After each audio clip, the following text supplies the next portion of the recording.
Alhamdulillah ala hadhihi ni'matil 'azimah wassalatu wassalamu ala sayyidina Muhammad ya daimal fadli 'ala al-bariyah ya basital yadaini bil 'atiyya sahibal mawahib saniyya salli ala sayyidina Muhammadin khairil wara sajiyya waghfir lana ya dzal 'ula fi hadhihi al-'ashiyyah. Usikum wa nafsi wa iyaya bitaqwallahi wa ta'atihi la'allakum tuflihun. Ya ayyuhalladzina amanu taqullaha haqqa tuqatih wa la tamutunna illa wa antum muslimun. Wa qala ta'ala fi muhkami tanzili wa huwa asdaqul qailin. A'udzu billahi minasy syaithanir rajim. Bismillahirrahmanirrahim. Qul in kuntum tuhibbunallaha fattabi'uni yuhibbukumullahu wa yaghfir lakum dzunubakum. Wa qala Rasulullah sallallahu alaihi wasallam alaikum bisunnati wa sunnati khulafa'ir rasyidin al-mahdiyyin min ba'di amma ba'd. Puja dan puji syukur atas nikmat Allah Subhanahu wa taala yang diberikan kepada kita, nikmat iman, Islam, sehat wal afiat, panjang umur, nikmat bisa ibadah kepada Allah Subhanahu wa taala. Mudah-mudahan dengan nikmat tersebut makin mendekatkan diri kita kepada Allah Subhanahu wa taala. Salawat teriring salam selalu tercurah kepada sebab adanya alam Nabi besar Muhammad sallallahu alaihi wasallam. Hadirin, bertakwalah kepada Allah Subhanahu wa taala dengan sebenar-benarnya takwa. Takwa dalam artian menjalankan segala perintah Allah dengan penuh kesungguhan dan menjauhi segala larangan Allah dengan penuh kesungguhan. Masyaallah hadirin jamaah salat Jumat yang dirahmati Allah Subhanahu wa taala. Ketika ada seorang muslim ditanya tentang sebuah karir atau usahanya, maka yang keluar dari ucapannya adalah alhamdulillah berkah. Ketika kita ditanya sama orang lain, Bapak sekarang usahanya sudah maju, maka yang keluar dalam lisan kita yang pertama kali adalah ucapan alhamdulillah berkah. Apapun profesi kita, ketika ditanya hal yang sama, tetap yang keluar dalam lisan kita adalah alhamdulillah berkah. Maka orang berkah itu ada 3 cirinya. Tertulis dalam sebuah kitab Kashful Gummah karya Profesor Dr. Said Muhammad bin Alwi bin Abbas Al-Maliki. Yang pertama, orang berkah cirinya adalah salamatus sudur. Orang berkah itu dia punya hati bersih.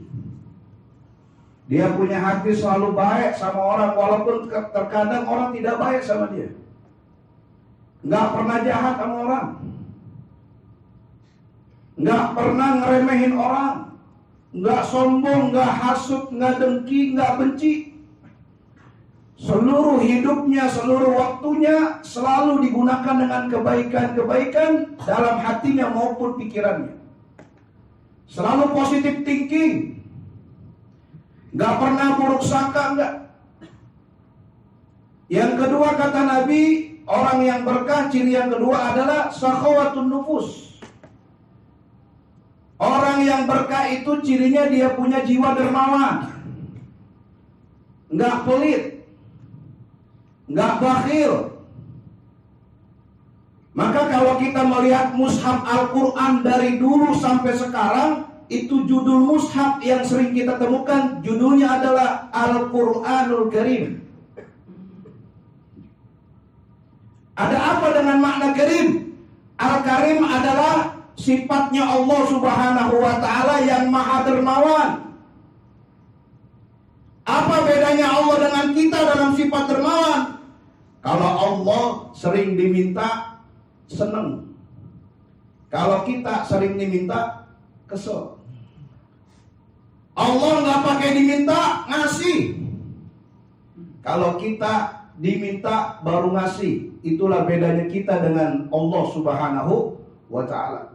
Maka kalau ada manusia yang punya sifat karim seperti Allah, sifat dermawan seperti Allah, maka dialah manusia yang paling dekat dengan Allah Subhanahu wa ta'ala. Nabi SAW menjelaskan dalam kitab Wasiyatul Mustafa, Nabi bersabda, as-sakhiyyu qaribun minallah. Orang yang punya sifat dermawan, punya amalan dermawan, adalah orang yang paling dekat dengan Allah. Qaribun minan nas. dekat dengan orang. Qaribun minal jannah, dekat sama surga. Ba'idun minan nar, jauh dari nerakanya Allah Subhanahu wa taala. Sebaliknya Nabi bersabda, al-bakhil ba'idun minallah. Orang pelit jauh dari Allah Subhanahu wa taala. Ba'idun minal jannah, jauh dari surga. Ba'idun minan nas, jauh dari orang. Qaribun minan nar, dekat dengan nerakanya Allah Subhanahu wa taala. Bahkan Nabi ingatkan kita tentang orang atau sifat bakhil. Kata Nabi, al-bakhil aduwullah. Orang pelit musuhnya Allah. Kira-kira kalau musuh doanya diijabah atau tidak? Enggak. Al-bakhil aduwullah, orang pelit musuhnya Allah. Siapapun kita kalau pelit jadi musuhnya Allah. Apapun profesi kita kalau pelit jadi musuhnya Allah. Yang ketiga, ciri orang berkah, dakwatul muslimin. Orang berkah itu selalu doain saudaranya yang seagama. Orang berkah tidak pernah mencaci dan memaki saudara. Orang berkah tidak pernah menyakiti hati saudaranya. Dia selalu senantiasa membuat senang hati saudaranya. Orang berkah tahu atau tidak tahu selalu mendoakan saudaranya. Maka Nabi SAW menjelaskan, al-muslimu man salimal muslimu min yadihi wa lisanihi. Seorang muslim yang benar, kata Nabi SAW, adalah seorang muslim yang dia punya lisan, dia punya tangan, tidak menyakiti saudara muslim yang lain. Wa qala Allah Ta'ala fil Qur'anil Azim, qad ja'akum rasulun min anfusikum azizun 'alaihi ma 'anittum harisun 'alaikum bil mu'minina raufur rahim. Barakallahu li wa lakum fil Qur'anil 'azim wa nafa'ani wa iyyakum bima fihi minal ayati wa dzikril hakim wa taqabbalallahu minna wa minkum tilawatahu innahu huwal ghafurur rahim. Aqulu